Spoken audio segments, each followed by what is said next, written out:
Hola, ¿qué tal, compañeros? Buen día, buena tarde o buena noche, según sea el caso en que estén viendo este video. Mi nombre es Carlos Hernández y hoy vamos a hablar acerca de la clasificación de la parálisis cerebral. Como primer punto, es importante conocer algunos antecedentes históricos acerca de la parálisis cerebral, como lo son las definiciones que se le dieron o los trabajos realizados por estos tres autores, que son William John Little, William Althusser y Sigmund Freud. Vamos a comenzar hablando de William John Little, diciendo que fue un médico cirujano de origen inglés, quien en 1853 va a exponer características y tratamientos de lo que se conocía hasta entonces como parálisis espástica o displejia espástica. Él definía de una manera como un desorden motor aparecido antes de los 3 años, debido a una lesión neurológica que no era progresiva, pero que interfería en el desarrollo del cerebro. Little va a describir de la siguiente manera las observaciones que hacía en niños con parálisis cerebral como una distorsión en sus extremidades de los recién nacidos y una rigidez en los espasmos de los tétanos. Fue hasta entonces que en 1889 William Osler va a acuñar el término por primera vez de parálisis cerebral. Cabe recordar que después de que se llamara displagia espástica, se le otorgó el nombre de síndrome de Little. Hasta 1889 que William Osler lo conoce o lo cambia a parálisis cerebral. Fue hasta entonces que hasta 1898 y 1900, entre esos años, Sigmund Freud va a publicar 3 artículos relacionados con la parálisis cerebral, en donde van a destacar sus observaciones realizadas con niños, los cuales presentaban dificultades intelectuales, dificultades visuales, motoras, presentaban de igual forma convulsiones, entre otros síntomas, y exponía estos síntomas que se representaban por medio de una lesión en el cerebro durante su desarrollo. La parálisis cerebral ha sido y es conocida con diferentes nombres, como anteriormente lo mencionaba, como síndrome de Little, parálisis cerebral, como actualmente se conoce, hándicap motor cerebral, incapacidad motora cerebral. Pero es importante señalar que dichos términos no significan lo mismo. Un ejemplo, el síndrome de Little se refiere o se conocía únicamente a la inmovilidad de ambos miembros inferiores y aunada a esto otro problema de menor grado. La parálisis cerebral corresponde a una lesión permanente por causas cerebrales que afecta el movimiento y otras complicaciones asociadas como problemas visuales, auditivos, de lenguaje, entre otros. Y el término handicap motor cerebral e incapacidad motora como la deficiencia de movimiento. Actualmente se define como un grupo de trastornos que afectan la capacidad de una persona para moverse y mantener el equilibrio y su postura. Aún así, es importante recalcar que la parálisis cerebral afecta el movimiento muscular, pero no es causada por los músculos o los nervios, sino más bien por anormalidades dentro del cerebro que van a interrumpir la capacidad del cerebro para controlar el movimiento y la postura.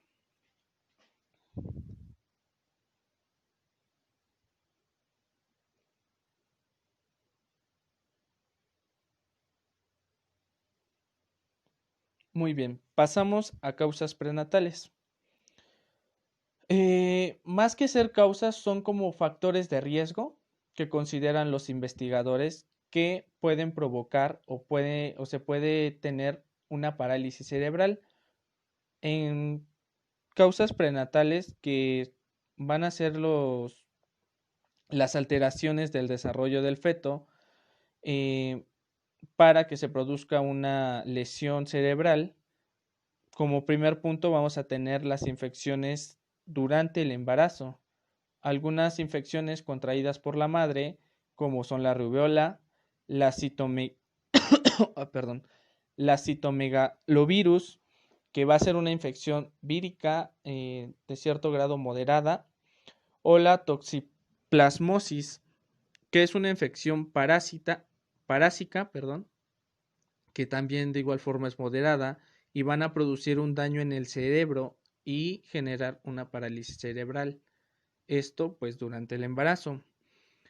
Después tenemos que el feto no recibe el suficiente oxígeno, por ejemplo, cuando la placenta no funciona de forma adecuada o se desgarra la pared del útero antes del parto. Por otra parte, vamos a tener factores de riesgo metabólicos como son la hipoglucemia o alteraciones de la tiroides. Y por último, en esta parte tenemos causas tóxicas o factores de riesgos tóxicos como van a ser el consumo de alcohol, drogas o inspiración de cocaína, perdón.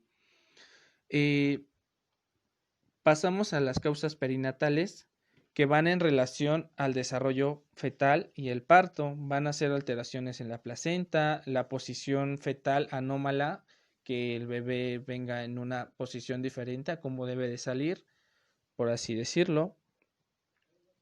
Una prematuridad, aproximadamente el 20% de los bebés pues sufre de esto, y los bebés prematuros pesan menos de 1,5 kilos y tienen hasta 30 veces más probabilidades de desarrollar una parálisis cerebral que los nacidos a término. Normalmente muchos de estos pequeños padecen de hemorragias cerebrales que van a dañar el tejido cerebral o desarrollar una leucomalacia, es decir, después de la destrucción de las neuronas debido a un daño cerebral. Se va a producir un reblandecimiento de una sustancia blanca, de la sustancia blanca del cerebro, y que esta sustancia pues va a ser la encargada de conectar las neuronas del córtex con la médula espinal y unas zonas del cerebro con otras. También vamos a hablar de que hay un sufrimiento fetal agudo, que es por ejemplo traumatismos durante el parto, anoxia en partos prolongados, compresión venosa, y hasta hace poco los médicos atribuían la mayor parte de los casos de parálisis cerebral a la anoxia, que es precisamente esta falta de oxígeno durante un parto difícil. Y también se puede dar por enfermedades en la sangre, por ejemplo la incompatibilidad en el RH de la madre va perdón, va a producir graves ictericias y daños cerebrales, y esto puede causar parálisis cerebral. Los trastornos de coagulación sanguínea como trombofilias en la madre o el bebé también pueden aumentar el riesgo de que el bebé pues padezca de parálisis cerebral o tenga parálisis cerebral. Pasamos a las causas postnatales, que normalmente pues son muy parecidas a las perinatales, perdón, a las prenatales.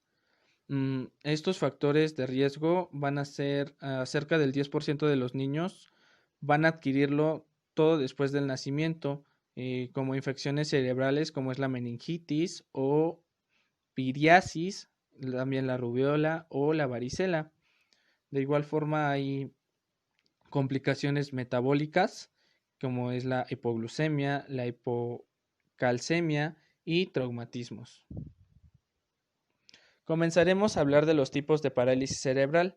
La primera será conocida como la espástica, que se va a caracterizar por una rigidez muscular, así como también un aumento exagerado del tono muscular y movimientos exagerados y poco coordinados. Este se encuentra en la motoneurona superior. es decir, que lleva el impulso nervioso desde la corteza cerebral hasta la médula espinal. Por otra parte, por otro lado, pasamos a la tetósica, o mejor conocida también como discinética, perdón, que esta va a estar ubicada en los ganglios basales. Esta tetósica se pasa de hipertonia a hipotonia, por lo que hay más movimientos incoordinados, lentos y no controlables, que van a afectar principalmente a las manos, los pies, los brazos, las piernas y en algunos casos los músculos de la cara y la lengua, lo que van a provocar muecas o babeos. Pasamos a la atáxica. En la atáxica va a haber un sentido defectuoso en la marcha, una descoordinación motora, tanto fina como gruesa, y es una forma poco frecuente en la que las personas afectadas caminan inestablemente poniendo los pies separados unos del otro. Esta lesión principalmente se va a encontrar por medio del cerebelo.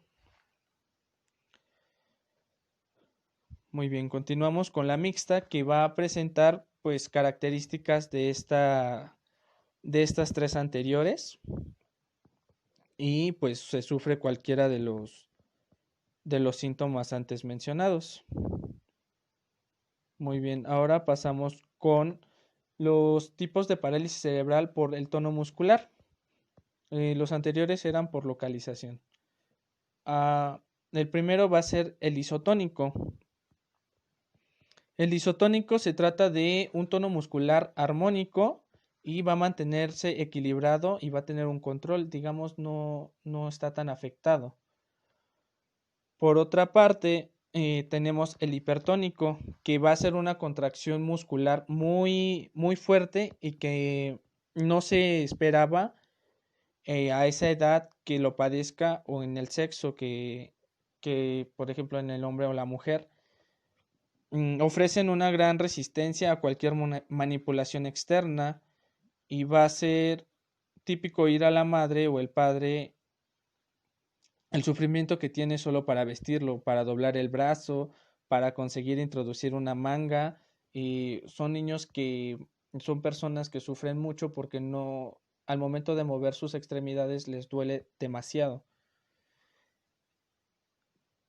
Pasamos al hipotónico, que son mejor conocidos como niños blandos. No van a ofrecer ninguna resistencia, y la falta de tonalidad muscular es lo que va a hacer que no se puedan permanecer erectos, y son llevados de los brazos y de alguna manera como en carros de bebé.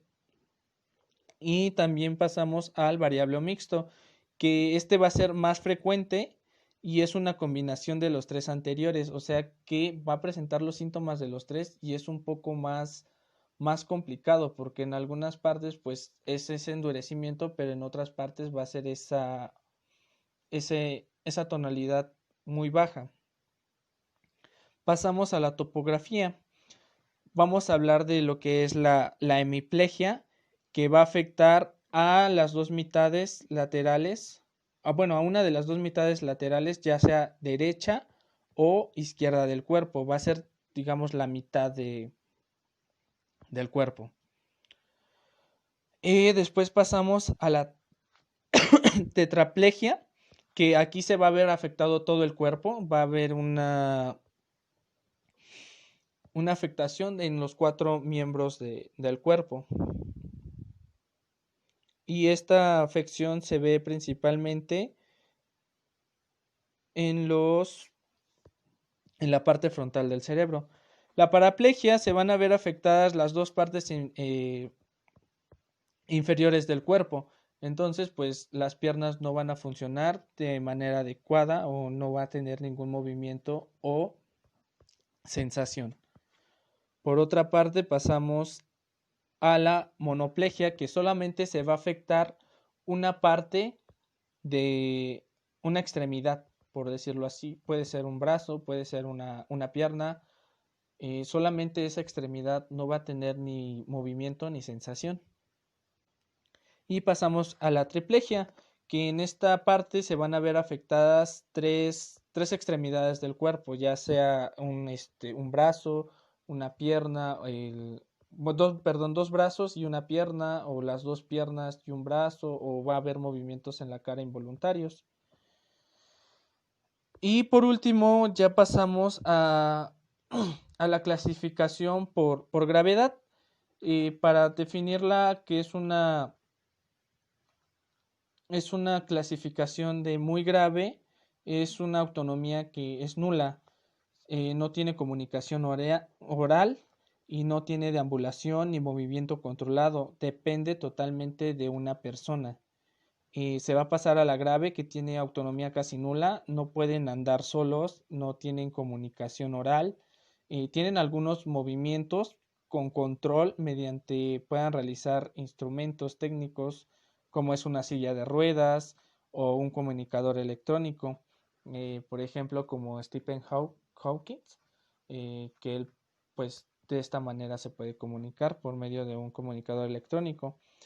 Pasamos a la moderada, que se va a presentar cierta autonomía y pues de alguna manera va a tener movimiento, va a tener soltura en su forma de caminar, puede hablar, pero sí necesita el apoyo de una persona. Y por último pasamos a la leve, que tiene una autonomía total. La afectación no es tanta. El pequeño puede hacer sus actividades, pero sí tiene cierta lentitud en movimientos, pero es funcional esta gravedad. Y eso sería todo de mi parte. Gracias por su atención. Espero que les haya servido el video. Hasta luego.